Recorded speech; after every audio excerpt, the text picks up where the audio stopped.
நம்ம எம்எஸ் தோனி எத்தனையோ அவதாரங்கள் எடுத்து பார்த்துருக்கோம். இப்போ புதுசாக ஒரு அவதாரை வந்து லான்ச் பண்ணியிருக்காரு.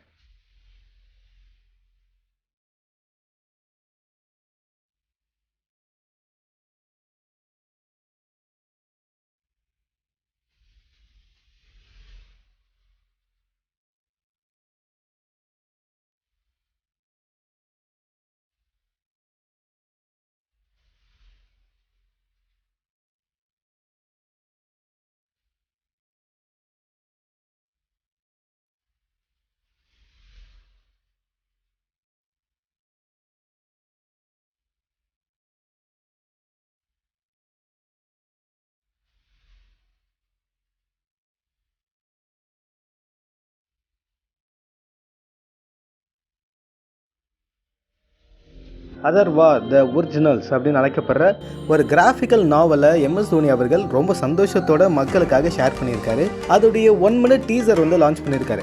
அந்த கிராஃபிக்கல் நாவல் பொதுவாகவே நம்ம நாவல்ஸ்லாம் படிக்கும்போது பிக்சர்ஸ் இருக்கும். அது வந்து கார்ட்டூனிக்கில் வந்து பிக்சர் பண்ணியிருப்பாங்க, இல்லைனா பொம்மை படம்லாம் போட்டிருப்பாங்க. பொம்மை படத்தை தாண்டி கதைகள் மட்டுமே இருக்கும். ஆனால் இந்த கிராஃபிக்கல் நாவல் பார்க்கும்போது ரொம்ப அழகாக ரொம்ப பிரம்மாண்டமாக இருக்குது. நான் கூட தலைமை ஏதோ ஒரு அனிமேட்டட் சீரீஸில் நடிக்கிறார் போலே அப்படின்னு பார்த்துக்கிட்டு இருந்தா சேச்சா நம்ம தலை வேறு லெவலில் பர்ஃபார்ம் பண்ணியிருக்காப்புல.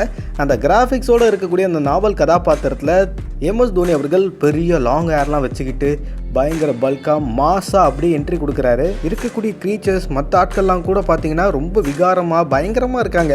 அவங்க கையில் இருக்கக்கூடிய ஆயுதங்களாக இருக்கட்டும், அவங்க ட்ராவல் பண்ணக்கூடிய அந்த வாகனங்களாக இருக்கட்டும், எல்லாமே ரொம்ப பாஞ்சி சீறி ஒரு டைனோசர் காலகட்டத்தில் எப்படி இருக்குமோ அந்த மாதிரி தான் பிக்சரைசேஷனே பண்ணியிருக்காங்க. நாடி நரம்பெல்லாம் தெறிக்க நியூ ஏஜ் கிராஃபிக் நாவலை எம்எஸ் தோனி அவர்கள் ப்ரெசென்ட் பண்ணியிருக்காரு. ஒரு படத்தில் எப்படி மோஷன் போஸ்டர் வந்து லான்ச் பண்ணுவாங்களோ அந்த மாதிரி தான் இந்த கிராஃபிக்கல் நாவலுடைய போஸ்டருமே லான்ச் பண்ணியிருக்காங்க.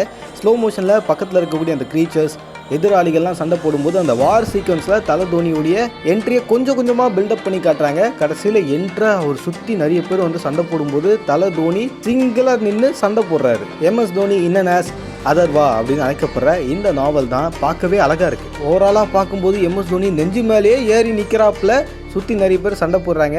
இப்படி ஒரு புரட்சிகரமான ஒரு கிராஃபிக்கல் நாவலை எழுதினது ஒரு தமிழர் அப்படின்ற விஷயம் குறிப்பிடத்தக்கது. அவருடைய பேர் ரமேஷ் மணி அப்படின்னு சொல்கிறாங்க. அவருடைய இந்த எழுத்துனால உருவாக்கப்பட்ட இந்த கிராஃபிக்கல் நாவல் இணையத்தில் ரொம்ப எதிர்பார்ப்பை கிரியேட் பண்ணியிருக்கு. இதை பற்றி உங்களோட கருத்துக்களை தினேஷாக என் கூட கமெண்ட்டில் தெரிவிங்க. மறக்காம நம்ம சேனல் சம்பந்தப்பட்ட பண்ணுங்கள். அதை லைக், கமெண்ட், ஷேர், சப்ஸ்கிரைப். ஃபேஸ்புக்கில் பார்த்தீங்கன்னா ஃபாலோ பண்ணுங்கப்பா. ஆனால் வந்துட்டா விரட்டுறதுக்கு ஏறி பார்த்துட்டு இந்த ஏணி இப்படி தான் ஏறி பார்த்து எந்த பக்கம் ஆனை வருதுன்னு பார்ப்பேன். அவங்க இப்படி ஏறி நின்று தான் விரட்டுவேன். எந்த சைடு ஆனை வருதுன்னு பார்த்து அந்த சைட்லேருந்து ஆனை வருதுன்னு சொல்லிட்டு சத்தம் போட்டு போசாமின்னு சொல்லி சத்தம் போடுவேன். விநாயகரே போயிருன்னு சொல்லி சத்தம் போடுவேன்.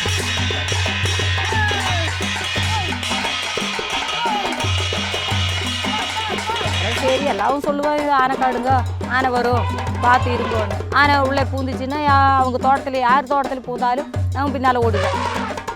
ஓடி விரட்டுறதுக்கு சத்தம் போடுறதுக்கும் முடிக்கிறதுக்கும் அப்புறம் மலையாளத்துலேயும் சொல்லும், தமிழ்லேயும் சொல்லும். போசாமி பெரிய உருவத்துக்கு சீக்கிரம் வராதுன்னு நம்ம நினைக்கிறோம். அது அப்படியெல்லாம் இல்லை. அது ஒரு 8 வச்சாச்சுன்னா 2 எட்டில் நம்மளை வந்து பிடிச்சிடும்.